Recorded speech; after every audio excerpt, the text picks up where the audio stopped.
Coming up on today's episode of Airborne Unlimited, the Cessna Skylane Turbo 182T is back. 737 chief pilot sees partial dismissal of charges. And satellite imagery fans spy Iranian Boneyard.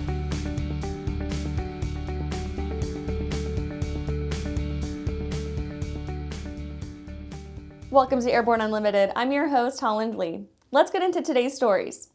The Cessna Skylane Turbo 182T is back. There's good news for would-be Cessna buyers dog-earing the classifieds in search of the perfect Skylane 182T. It's back in production for the first time in over 5 years. The high-wing utilitarian Skylane has long been a favorite of the Cessna lineup, and its newest guise adds all the modern flight deck accoutrement with the power boost of a 235 horsepower turbocharged flat six. The 182 has a storied history with the company, despite its production line containing a few fits and starts since its initial release in 1956. While the 182T is back, it largely follows what made previous generations so successful, with only a few small improvements and quality-of-life additions. Front and center lie 2 charging ports, a single USB-C and USB each. Their inclusion is a step in the right direction, a nod to the tidal shift of electronic flight bags and power-hungry smartphones in every pocket. It's a little disappointing, however, that for the price, Cessna didn't throw in more than 1 port of each. Sorry, co-pilot. Guess we'll have to take turns charging our phones. Coming up after the break, NASA awards Lockheed Martin Mars Ascent vehicle contract. Skyleader Aircraft offers a lineup of the most powerful, durable, and efficient light sport aircraft in the industry. From trainers to roomy cockpits for long hauls, Skyleader has an aircraft for you. And the best part? They're in your budget. Skyleader's base prices are set low to give you room to customize your aircraft to your needs, desires, and wallet, allowing you to put your money where it matters to you most. Visit flyskyleader.com today to learn about our aircraft, customization options, and chat with the team. Aviation Safety Resources is disrupting the market for aircraft emergency parachute recovery systems. ASR systems are smaller, lighter weight, and offer longer repack cycles than similar products available in the current market. ASR has a recovery system available for every type of aircraft: sport, experimental, light sport, general aviation, urban air mobility, vertical takeoff and landing, electric propulsion, and unmanned aerial systems. Find the right product for your aircraft at aviationsafetyresources.com. At Diamond Aircraft, innovation is in our DNA.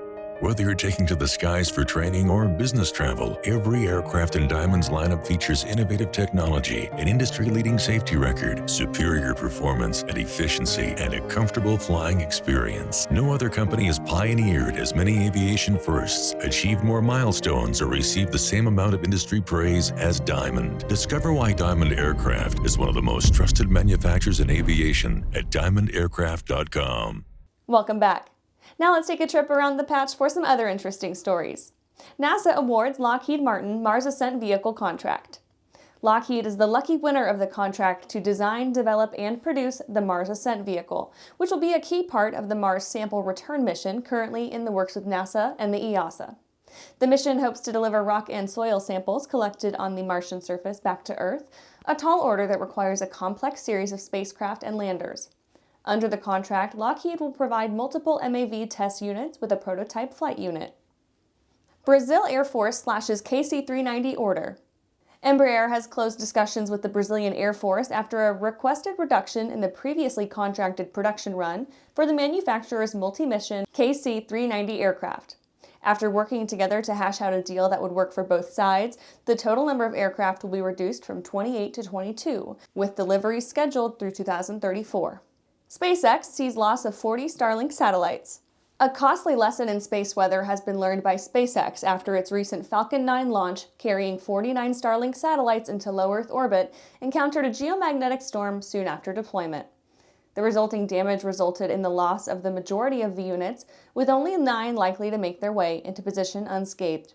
While the damage to the SpaceX bottom line is unfortunate, reports of visible re-entry have begun filtering in, giving astronomers a rare show as they watch the satellites disintegrate. Jaunt Air Mobility obtains USAF investment. Jaunt Air Mobility is one of 11 companies that won a United States Air Force and Special Operations Command investment that hopes to crowdsource development of high-speed, vertical takeoff vehicles for use in austere, rugged environments often encountered by the branches. The High-Speed VTOL or HS-VTOL Challenge is hoped to provide a range of demonstrations to help the Air Force Research Laboratory to, quote, understand how to build a new class of air vehicles, end quote. Well, that's it for today's trip around the patch. Let's get back to the rest of the news. 737 chief pilot sees partial dismissal of charges. Mark Forkner has the good fortune to see a couple of his charges dismissed as he moves toward trial for his part in the Boeing 737 MAX debacle. He stands accused of withholding information from the FAA's Aircraft Evaluation Group regarding the systems on the airplane, ostensibly in an effort to maintain the plane's development timetable. The dismissed charges pertain to the allegations that Forkner defrauded the FAA by making and using materially false writing concerning an aircraft part in violation of federal law. The presiding judge issued a court order to dismiss the charges because Forkner did not in fact make a false report about any part as defined under law. He is accused of withholding information but not falsifying. The information withheld did not exactly pertain to a part either, being applicable to a software suite that was a new addition. The end result is that manuals for the 737 MAX did not include any information on the new systems, which contributed to the infamous series of crashes.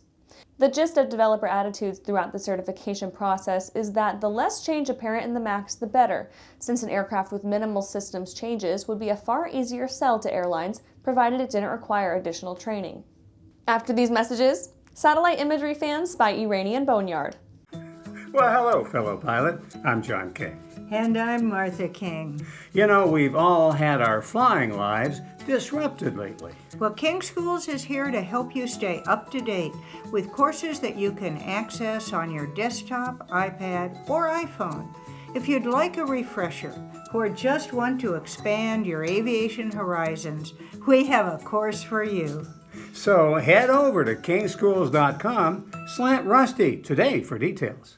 Pilot Communications USA is proud to introduce our latest headsets, the Carbon A1 Active Noise Reduction and the Carbon P1 Passive Headset. Carbon fiber makes our headsets 30% lighter than others, which significantly reduces pilot fatigue. Our BlueLink hand control unit allows you to connect two devices at the same time, and the record out capability can send audio to an onboard camera or digital recorder. Get the headset that's so light you may forget you're wearing one at pilot-usa.com.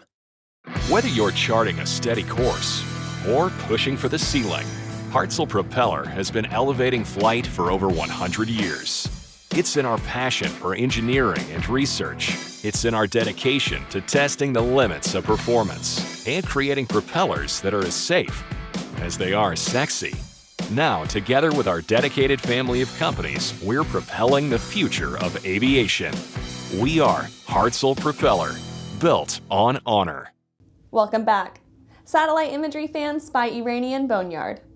A picture making the rounds from a recent flyby of Earth survey satellites has exposed the state of the Iranian civil air fleet. A stack-up of aircraft of various vintages lie dormant at the Mehrabad International Airport, haphazardly placed together within close walking distance of the warehouse and hangars nearby. Many of Iran's aircraft have been left high and dry under international sanctions, with a significant portion of the airline fleet in-country using planes that were purchased in more Western-friendly times. Left without a steady source of needed parts to keep their aviation infrastructure running, the country has been forced to resort to a variety of methods, from buying replacement parts on the black markets to indigenously tooling up production for those parts easy enough to imitate with their level of industrial tooling. For the difficult exotic materials and pieces within expensive airliner engines, the surest method to keep a fleet going is to cannibalize the older or more ragged planes as seen in the graveyard. Old Boeing 707s lie nearly wingtip to fuselage alongside 747s, with a variety of Airbus and vintage Russian equipment littering the tarmac around them. Well, that's our program for today. You can catch episodes of Airborne on YouTube, Roku, and Fire TV. Just search for Aero-News or Airborne, and don't forget to follow us on social media. Thanks for watching!